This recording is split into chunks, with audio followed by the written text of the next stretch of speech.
Sorry, Reg. I'm at Coroner's Court. Not you to me, Steve. It's all very well, Steele, don't worry. It's the custody officers that always get the blame. Kenny Stone, last of the great bullion robbers, brought to everlasting justice at Sunhill. It was a heart attack, Reg, nothing to do with us. Yeah, well, what about Sergeant Gascoigne, Barton Street? You remember him? Well, of course you do. Had some junkie you didn't search, probably OD'd on him. Inquest found death aggravated by lack of care. Gascoigne lost his stripes. So if you could run through it again for me, just to ensure I've missed nothing. Right. We'd had a tip-off that Kenny Stone was about to purchase a large amount of cocaine. So we kept him under observation. And when DCI Meadows arrested him, he had £80,000 cash in a hold room. And there was no cocaine? No. He was detained and interviewed, but he made no reply. I refused him access to his solicitor, Michael Hogden, because I knew he was a personal friend of Stone's. Stone was detained for 24 hours. Yeah. We found no trace of the cocaine. I decided that we had no grounds for a continuing detention, so I went downstairs. It was then that we found Stone dead in his cell. We tried resuscitation, and we called an ambulance. Well, the pathologist is quite clear that the cause of death was a heart attack. I doubt we'll have any problems. You know the family have lodged a complaint. They're alleging false imprisonment, malicious prosecution, and negligence. Yes, that's right. We've no idea what the grounds for complaint are. No. But then they've no idea what we'll be saying either. Well, I'm satisfied we've done everything by the book. In that case, I can't think we've much to worry about in the way of an adverse verdict. Quite a turnout. Should have been at the funeral. Is that Stone's mother? Rose, yeah. That's his daughter Lauren and his wife Julie holding forth. They lifted my husband, held him in secrecy, wouldn't even let him make a phone call so he could tell me. So by the time I got down to the station to make some inquiries, my husband, Kenny Stone, he was dead. So what do you hope the outcome of the inquest will be, Justice, Mrs. Stone? justice. Right. For my family and myself. Justice? I think he's had justice. Families that have lost loved ones. It's money she's after. She wants compensation. Ah, here you are. This is Mr. Worsley from the Met Solicitor's Office. Hi. DCI Meadows, Inspector Monroe. Pleased to meet you. Chief Superintendent. And this is Mr. Jonas, who's representing. Morning, gentlemen. Just one quick matter. The family have requested that once the pathologists have given their evidence, police officers leave court until they're called. That's a matter for the coroner, surely. Yes, that's right. But I've already agreed it with the other side. So, Dr. McDade, did you find anything untoward externally when you examined Mr. Stone's body? Nothing, sir. No injuries or any marks. The deceased was a well-nourished Caucasian male, aged 55. There were no drugs present in the body? None at all, sir. Nor any alcohol. Death occurred following a massive myocardial infarction. Would you please explain to the jury what a myocardial infarction is? It's a heart attack, a coronary thrombosis. The walls of an artery can thicken with age or disease. If a blood clot forms and is carried along a coronary artery, it may get stuck as the artery narrows and cut off the blood supply to the muscle which operates the heart. With Mr. Stone, the area of heart muscle which was affected was so large as to stop the heart altogether. Death would have been instantaneous. Thank you, Dr. McDade. Mr. Jonas. No questions, sir? Dr. McDade, you conducted the post-mortem within 12 hours of Mr. Stone's death. That's right, yes. And when you performed the post-mortem, did you notice another smaller infarct to the heart muscle? Yes. That's not uncommon. And not fatal? No, it was sustained before the fatal attack and he survived. Would you agree that the smaller, non-fatal heart attack occurred within a few hours of death? Yes, I'd say within 6 to 8 hours. And would the earlier heart attack have the effect of weakening the heart, making it less resistant to further injury? In theory. If, for example, Mr. Stone had been immediately hospitalized after the first attack, then when he suffered the later heart attack, isn't it possible he could have survived? I really wouldn't... It's possible, isn't it, Dr. McDade? Yes. It's possible. Thank you. Dr. McDade, you told us that death would have been instantaneous. Yes, sir. Well, then it would have been instantaneous wherever Mr. Stone was. At home, in hospital, or in a police cell. It's unlikely he would have survived a heart attack of that severity wherever he was. Right. Thank you, Dr. McDade. Professor John... Got nothing to worry about, has he? He's going to come out of it smelling of roses. Yeah, well, we get left to carry the can. I swear by Almighty God that the evidence I shall give. Do you think they got something on us? Truth, the whole truth. I think they have. This stuff out about him being in hospital earlier. Yeah, well, we didn't know he was going to have a heart attack, did we? I mean, we called an ambulance as soon as they found him. There's no point circulating your car as stolen if he's been taken to the car pound. If you'd just like to take a seat over there, I'll check. All right. Morning. George, a couple of late visitors have turned up. All right. Professor Armitage, you've had the opportunity to listen to the evidence of Dr. McDade, the Home Office pathologist. Could you please indicate to the court any issue upon which you are unable to agree with Dr. McDade? Before the fatal attack, probably within 6 hours of his death, Mr. Stone suffered a smaller myocardial infarction or heart attack. Had he been transferred to hospital at that stage, to a competent coronary care unit where he would have received treatment, he might well have survived. Thank you, Professor. Mr. Stone died from a massive heart attack, did he not? Yes. And wherever he'd been at that time, the chances are that the second clot would have been fatal.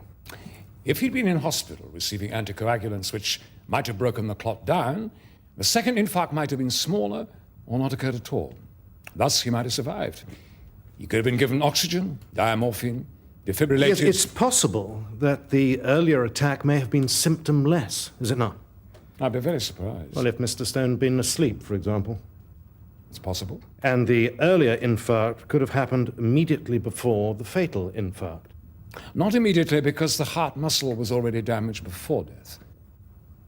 Well, minutes before. It could have been minutes before, yes. In which case, it would have been too late for hospital treatment. Had the first attack been a few minutes before the second, then I doubt there would have been time to take Mr. Stone to hospital. Thank you, Professor. Professor Armitage, all this talk about hospital is irrelevant, isn't it? When there simply wasn't time to get him to hospital, whether he was at home or at Sun Hill. There's no evidence that the first attack was minutes before the second. Had Mr. Stone been in hospital when he suffered this second, larger myocardial infarction, the balance of probabilities is that he would have survived. Yes. Thank you, Professor Armitage. Chief Superintendent Brownlow. Chief Superintendent Brownlow. Yeah, there were 4 of them, weren't there? In Kenny Stone's gang in the 70s. Yeah, got 14 years for a bullion robbery. Came out late 80s. Mickey Stone and Jimmy Truscott were found shot dead on the pavement within a year. Yeah, I remember that. Vinnie Green went to Spain. Got shot there 2 years ago. Opened the front door, got a bullet between the eyes. Sarge. The lay visitors. Morning. Morning, Sergeant. Philippa Berryman. This is David Rowe. He's new to the panel. Right. Chief Superintendent, when you saw Mr. Stone on the evening of his death, how long had he been in custody? 24 hours, sir. Had he been allowed to tell anyone where he was? Mr. Stone was arrested on suspicion of drug trafficking. We were looking for a great deal of cocaine. It was our belief that allowing him to contact other people would alert those people trafficking in the drugs and hinder or prevent the recovery of those drugs. Had he seen a solicitor? No, sir. See what I mean, Mum? They wouldn't even give him a chance. You killed him. You wanted him dead. Quiet, please. I mean, why would they have a doctor? Chosen a good morning. It's been quite busy. You had a death here, didn't you? I read something about it in the papers. Yeah, a chap died of a heart attack. Some time ago. It's the inquest today. That must be why it was in the papers. Right, should we go through? You knew Mr. Stone had been arrested? Not immediately, no. He was arrested at 9:30 p.m. and I was informed of this at 10 p.m. when I came on duty. You authorised the continuing custody of Mr. Stone? Yes, sir, at 03:30 hours. You are aware of your duties under the Police and Criminal Evidence Act? I hope so, sir. But you didn't offer Mr. Stone a chance to make representation before you decided not to release him. He was asleep.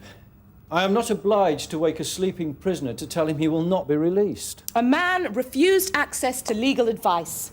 A man unable to contact his family or friends to tell them where he is. I don't think that any of this is relevant to the issues, Miss Chowdhury. Excuse me, sir, but it's extremely relevant. Our case is that Mr. Stone was unlawfully detained. Exactly. None of that is relevant to the issues that we have to consider here today. So, I know no access to this, Mum. Yeah. Lay visitors have access to all the prisoners. What do you mean? Well, he's an illegal, you see. He's Nigerian. That's illegal now, is it? Well, no. What I mean is that PACE doesn't apply to them, you see. Yeah, illegals, that is, not Nigerians. If you'd like to open the door, please, Reg. See if the prisoner would like to talk to the lay visitors. I heard Constable Jarvis call for assistance and I went immediately to the cell. There I saw Chief Superintendent Brownlow giving external heart massage while PC Jarvis was giving mouth-to-mouth resuscitation. The FME and the ambulance were summoned immediately. Mr. Stone was pronounced dead at 21:15 hours. And had Mr. Stone complained of feeling unwell at any time or requested a doctor? No, sir. Not while I was on duty. Had he seemed unwell? No, sir. Thanks, Sergeant. When did you last see Mr. Stone before he collapsed? That would have been at 6:30 p.m. when DCI Meadows and DS Pearce brought him back to the cells. What was the atmosphere at that time? I don't understand. There was an argument between Mr. Stone and DS Pearce and DCI Meadows. No, sir. Shouting and swearing? No, sir. Sure about that? Yes. And you didn't see him after that? No, sir. Once he was back in his cell, he could have been very unwell. You wouldn't have known. He could have called for assistance. But he couldn't call for help, though, could he? The buzzers weren't working. As I recollect, sir, that is not true. My memory is that the cell buzzers were working. How long have you been here? 3 days, and I am not even allowed a walk. I asked for a shower, and they say I cannot have one. Well, we haven't got a shower for prisoners. They treat me like as if I'm a criminal. They lock me up like a murderer, and I haven't done anything. If they deport me to my country, I shall be killed. Have you seen a solicitor? Well, only the man from the Home Office. Now, he says they will deport me as soon as they can get a flight. And then I shall be killed for sure. It was put to Sergeant Cryer earlier that the cell buzzers were not working. Is there any truth in that, Sergeant Steele? It's hard to recall, sir. Yes, well, if Mr. Stone had summoned help by pressing his buzzer, you would have heard it and gone to his assistance. Yes, sir. But he didn't call for help. That's not quite true, is it, Sergeant? Yes, sir. He did call for help. No, he didn't. He shouted for help from his cell. Not to my knowledge. He called for help and for a doctor. And you went to his cell and told him to shut it. No, sir. If Mr. Stone had asked to see a doctor, I would have called for one. It was busy, wasn't it, Sergeant? Chaotic, even. Prisoners being booked in, cells overflowing. I would have called for the forensic medical examiner immediately had any prisoner asked to see a doctor or complained of feeling unwell. But they were all complaining, weren't they? You had 18 prisoners in there, all shouting and kicking the doors and buzzing the buzzers. Yes, there was a lot of noise. So you turned the buzzers off? The buzzers may have been off. So you turned the buzzers off and they started banging on the cell doors? Yeah, there was lots of banging and singing and buzzing. We had 15 drunken football hooligans in the cells. So you did turn the buzzers off? I think it's a possibility. So is that a yes, Sergeant? Yes, sir. You went round to stop them banging on the cell doors, and when Mr. Stone asked for a doctor, you refused. Murderer? No. You killed him. That didn't happen. Liar! Liar! Just let him die. With Mr. Stone, he did not mention feeling unwell. No, sir. You were chuffed arresting him, weren't you? I was, as it happens. Bit of a feather in your cap arresting a great bullion robber. I was pleased to arrest a cocaine supplier with £80,000 in his pocket. You didn't have any evidence to show that the money was from cocaine dealing. You didn't find any cocaine. Unfortunately, Mr. Stone died before we could have charged him. Unfortunately, Mr. Stone died before you could have released him. On bail. I don't think this is leading anywhere, Miss Chowdhury. Right, sir. When did you last see Mr. Stone alive? 6:30 on the evening of the 15th. You wanted to wind him up, didn't you? Certainly not. Did you shout at him? No, sir. Threaten him? No, sir. He wouldn't confess to something he hadn't done, so you had a go at him, didn't you? That's quite enough, Miss Chowdhury. You couldn't rest till you got them all dead. Mrs. Stone, whilst I appreciate the depths of your sentiments, I must ask you to respect the dignity of this court. He's been held for 3 days without legal advice or access to a solicitor. He can have a solicitor if he wants one. But PACE doesn't apply to illegal immigrants. Although we do offer some of the privileges of PACE. A solicitor, as of right. Release if not charged? Immigrants are not entitled to those particular privileges. We review the detention periodically, but we're not authorised to release Mr. Nagassi. So there's no one to authorise his detention or monitor the situation? It's a warrant of detention from the Home Office. There's nothing we can do about it except keep him here till Group 4 come and take him away. He wants legal advice. Can we see that he gets it? Could be a little bit of a problem if he doesn't have his own solicitor. Duty solicitor won't want to come out because he won't get paid. Son, what about the immigration advisory lot? We could give them a bell, maybe. Ah, Chief Superintendent. Well, we're not doing too badly, all things considered. I hope so. The pathologists are on our side, and so is the Carver. Yeah, there are only 2 more witnesses to go. I rather think we deserve our lunch. 3. I've asked the coroner to call one on behalf of the family. He must have notified you. Did he? We're calling Scott Lewis. He was in custody at the time Stone died. I've got copies of all the statements made by the prisoners in the cells at the time. Right. Well, I'll phone Sun Hill. Get everything we've got on him. I was at a football match in the afternoon, and then I got nicked at the tube station when I was on my way home. They held me in the cells for a few hours. That was the night that geezer died, Stone. Did you see Mr. Stone? No, he's in a cell by himself, but I heard him, though. He kept calling out for someone to help him. And did anyone come and help him? Yeah, the sergeant come, that one there. I saw him earlier switching off the buzzers so that we couldn't buzz him. He just come out and told Stone to shut his mouth. Mr. Lewis, you certain of that? Yeah, I'm in Mother's life, sir. Yeah. Stone kept saying he was sick, and he said, for God's sake, get us an ambulance. The sergeant just said, I've had enough of you. Shut it, and he closed that hatch thing on his cell door. And what happened then? Well, nothing. Till a couple of hours later when they found him, and then all hell broke loose. Too late then, wasn't it? You killed my dad, you slag! I'll kill you! I'll kill you! The toilet in the first female cell is leaking slightly. Right, we'll check it. And apart from that, I must say the cells are fairly clean. The buzzers aren't working in through the cells, though, Sergeant. Oh, they should be. We'll go and check them now. Grubs up for the prisoners. Mr. Lewis, you did in fact meet Mr. Stone, didn't you? I don't think so. Yes, he asked you to make a phone call for him. Oh, yeah, that's right. How much have you been offered to give perjured evidence today? Don't know what you mean. I'm telling the truth. You say you heard Mr. Stone calling for help. Yeah, that's right. And you saw Sergeant Steele going to his cell. Yeah, through the hatch thing on my door. I kept it open. Yes, but after you'd spoken to Mr. Stone, you were moved. Do you remember? Was I? Yes. PC Loxton moved you to a different cell. Oh, yeah, that's right. It's facing on to a different corridor. So you couldn't have seen Sergeant Steele, could you? I did, and I heard him. You managed to hear him over the banging and shouting and singing. Yeah. You couldn't possibly have seen Sergeant Steele outside Mr. Stone's cell from your cell. You were at the other side of the charge room, down a different corridor. If I could demonstrate this, sir? Very well, Mr. Jonas.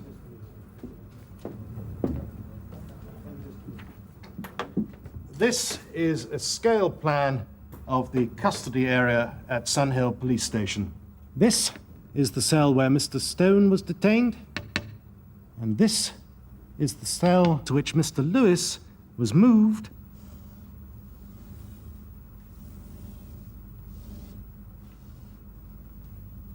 by PC Loxton.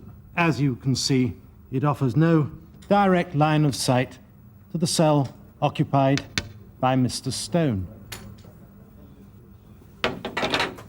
Now, Mr. Lewis, before you left the police station that night, you made a statement. Yeah. Yes, in that statement, you said you'd seen and heard nothing. Well, I wanted to get out of there, you know what I mean? I'm not stupid, am I? As you weren't charged on that occasion, but I believe you've been before the courts before. I object to this line of questioning, sir. If it goes to the credit of the witness, please proceed, Mr. Jonas. Yes, you've several convictions for violence, offences against public order. Oh, yes, yes. And a conviction for perjury.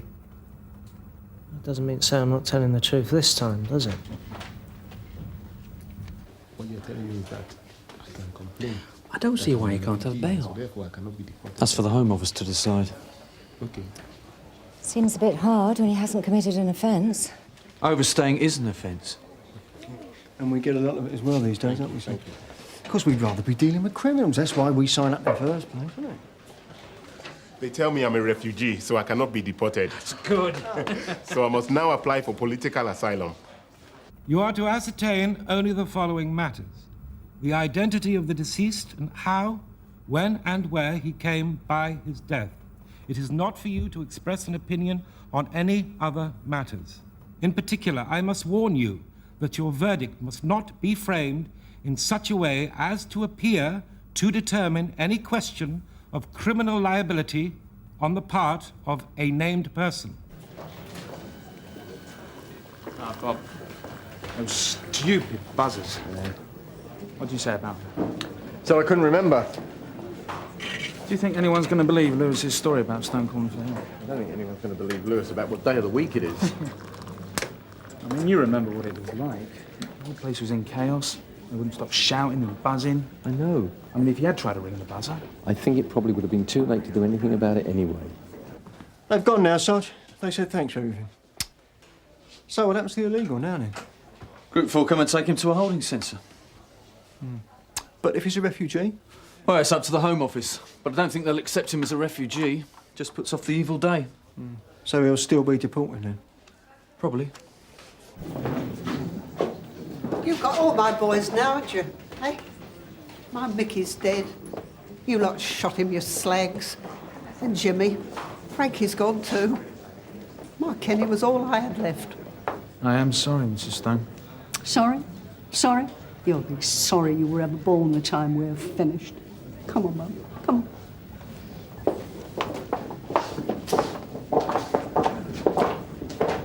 I heard Steele wasn't a very good witness. Do you reckon he might get disciplined over the buzzers? Don't know.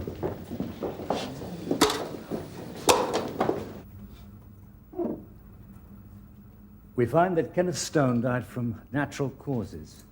A myocardial infarction at Sunhill Police Station. Thank you, members of the jury. So, before I formally close this inquest, I would just like to take this opportunity to thank the police for their actions in trying to resuscitate Mr. Stone. We have heard much criticism of individual police officers here today. None of it is justified, in my opinion. It seems to me that the police have an extremely hard job to do, and were performing their duties as best they could. This is a miscarriage of justice. We're going to appeal. We're going to the Court of Human Rights. She'll be lucky. Excuse me, sir. What do you think's going to happen over the buzzers? I mean, do you think there's going to be any disciplinary proceedings? Not up to me, but I doubt it. I hope you learned your lesson. You were lucky today. Yes, sir. If someone was ill and trying to call for help, and you turned the buzzer off for a bit of peace and quiet... Yeah, I'm sorry, sir. It won't happen again. I hope it doesn't. We don't want another inquest, do we?